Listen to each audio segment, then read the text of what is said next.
When I was a kid, one morning my dad said, "Get dressed, we're going to the beach." So I ran upstairs, threw on my swim trunks, grabbed a towel, sunscreen. I even packed my floaty. I came downstairs hyped like, "Let's go!" But then my dad looked at me and said, "Boy, why you dressed like that?"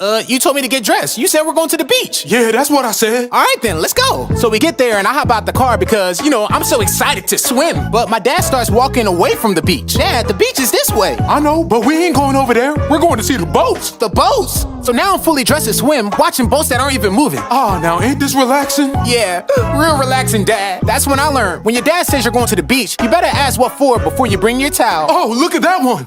When I was a kid, I could never figure out why my dad never complained about us eating all the snacks. There'd be nothing in the pantry, but somehow he was always crunching on something. But one day, I went to ask him for help with homework and noticed crumbs on his shirt. I said, "Dad, what you eating?" And he said, "Don't worry about it." That's when I knew something was up. A few hours later, I heard this faint plastic bag crinkle coming from his closet. So I waited until he left the house, opened the door, and oh my goodness, he had chips, candy, cookies, he even had soda! It was like a mini gas station in there. And he be telling us not to eat junk food. I couldn't resist. I grabbed a handful of cookies, then another, and before I knew it, the stash was gone! Then I heard him in the driveway. You know what I feel like doing right now? Eating some cookies. So I had no choice but to replace the cookies with crackers and hope he didn't notice. Don't mind me. I just gotta go to my room to get something. Okay, I hope it ain't those cookies. Who was in my room? That's when I learned. Stealing snacks is risky, but replacing them with saltines is how you get a spanking. I'm sorry! Being a dad means somehow everything that breaks is your fault. So when the Wi-Fi went out, everyone in the house looked straight at me like I work for the internet. Caden's like, "Dad, hurry up, my game's lagging." Destiny's yelling, "Come on, I got work to do." Even baby Kaylani's in her high chair throwing a fit. So I unplugged the router, waited 10 seconds, like a pro, plugged it back in, and nothing. Dang, that usually works. I looked up at my family and they were all looking at me like I was worthless. So I unplugged it again, this time squinting because, squinting makes you smarter. And still nothing. Destiny said, "I thought you could fix anything." Then Caden said, "Geez, Dad, I thought you were smart."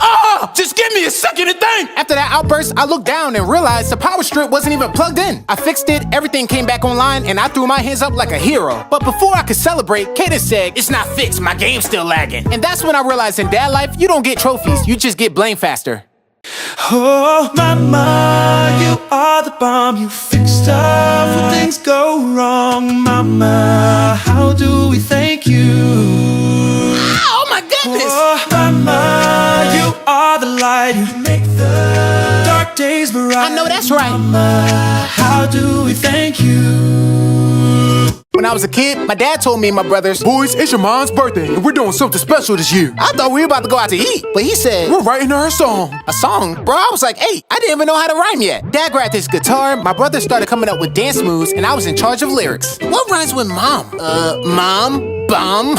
Y'all better take this serious. We got 1 hour to get this ready. After an hour of arguing, laughing, and restarting, we finally finished our masterpiece. Oh, mama, you are the bomb. You fix stuff when things go wrong. Mama, how do we thank you? Oh my goodness! Oh, mama, you are the light. You make the dark days bright. I know that's right. Mama, how do we thank you? Mom smiled and said, "Who wrote this song?" And before I can even breathe, my brothers yelled, "We all did." But Mama knew it was me, and the rest of the guys weren't happy about it. Wipe that smile off your face.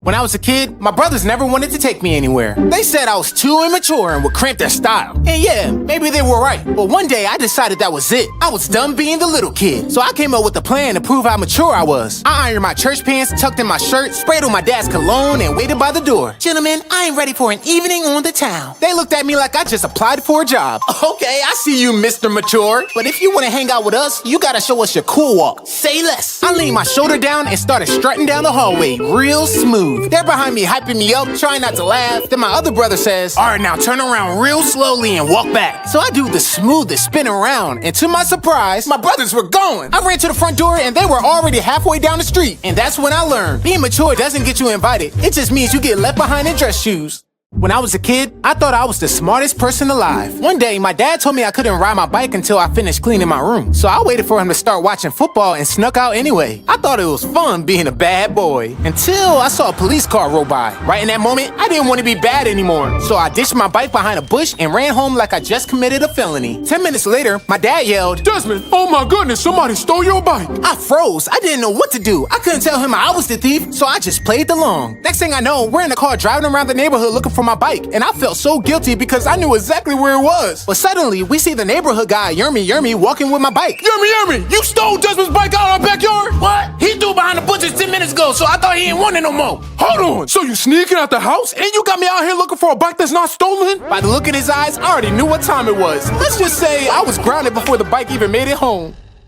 When I was a kid, I took trick-or-treating way too seriously. I had the biggest bag, the fastest legs, and a plan. Hit the good houses first. But one year, my mask kept slipping over my eyes. I could barely see, but I wasn't about to let that stop me. Halfway through my route, I spotted Brayton, the school bully, leaving one of the fancy houses that gives out full-size candy bars. Too slow, egghead. They're giving out the last ones right now. I ran up the street, mask sliding down, to hurry up and get my own full-size candy bar. I made it just in time, grabbed a handful, and took off running. But then I heard somebody yelling. Hey, that candy was for my grandkids! I pushed up my mask and realized I was at the wrong house. Oh, I'm going to tell your daddy. Give me back my Kit Kats. For an old man, he was pretty fast. And the worst part, Brain recorded the whole thing in slow motion. This is good. Then everyone at school called me the candy criminal. When I was a kid, Halloween was serious business. One year I had my candy route planned, my vampire costume with fangs and everything. I was ready. But there was only one problem. Brayton, a school bully. The boy that once put fake spiders in my lunchbox. He showed up on my porch asking to trick or treat with me. And my dad, being way too friendly, said, Well, of course you can join Desmond. No! Now I'm stuck trick or treating with Count Dorcula's #1 hater. Although Brayton was being Brayton, everything was fine until we got to Old Man Miller's house. The creepy house on the block that everyone said was haunted. I bet you're too scared to knock. What? I'm not scared to knock. Then do it. I knocked 3 times, and then all of a sudden, there was a growl. At first, I thought it was Brayton, but he was gone. The growl got louder, closer, like something big was breathing behind me. I dropped my candy and ran for my life. When I got home, I slammed the door and dove behind the couch. Then I heard someone laughing outside my window, and it was Brayton, holding a werewolf mask in my candy bag. Happy Halloween, little boy.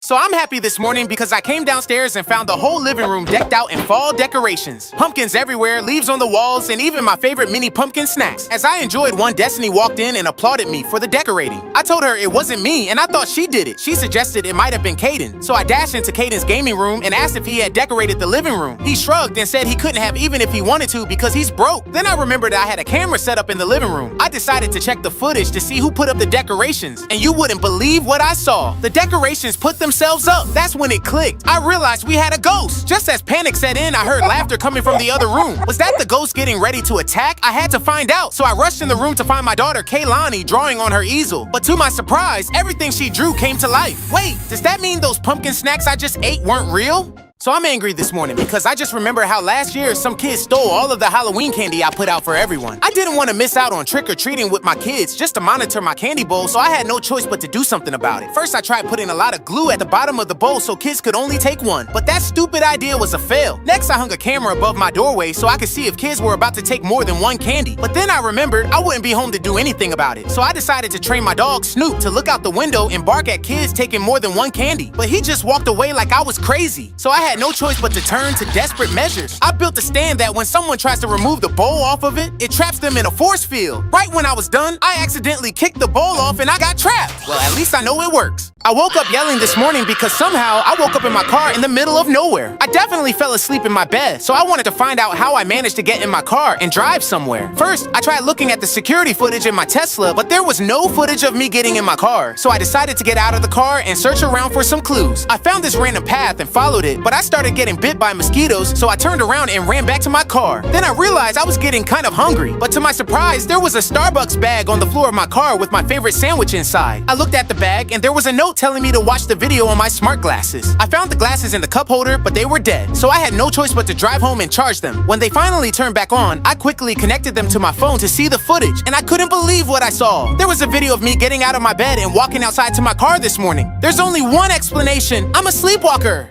I'm really excited this morning because today is October 1st, which means we're just 30 days away from Halloween. I want every day of this month to be spooky, so I got right to work transforming our house into a haunted mansion. First, I inflated the decorations in the front yard and made sure they were positioned just right. Then I went inside and decorated the house with Halloween decor. The final touch was the skeleton, but I had no idea where to put it. At first, I placed it in front of the piano, but then I realized it might scare the baby. So I went to the garage, grabbed the ladder, and hung it from the chandelier. But then I took it down because I didn't want it to fall on someone's head. Finally, I decided to sit it on the edge of a beam in my living room. I was done, but I still felt like something was missing. That's when it hit me. I always scared Destiny on the first day of October. I went into my costume closet and picked out one of my masks. Then I hid and waited for Destiny to walk by. As soon as I heard her coming, I jumped out and scared her so much that she smacked my mask off. I think next year, I might skip scaring her. Yo, you're homeschooled now. You have to make sure you get your work done. It was boring. No, I don't. Yo, do you think filming is fun every day for me? Yeah. No, it's not. The reason why I do it is because I gotta keep the lights on.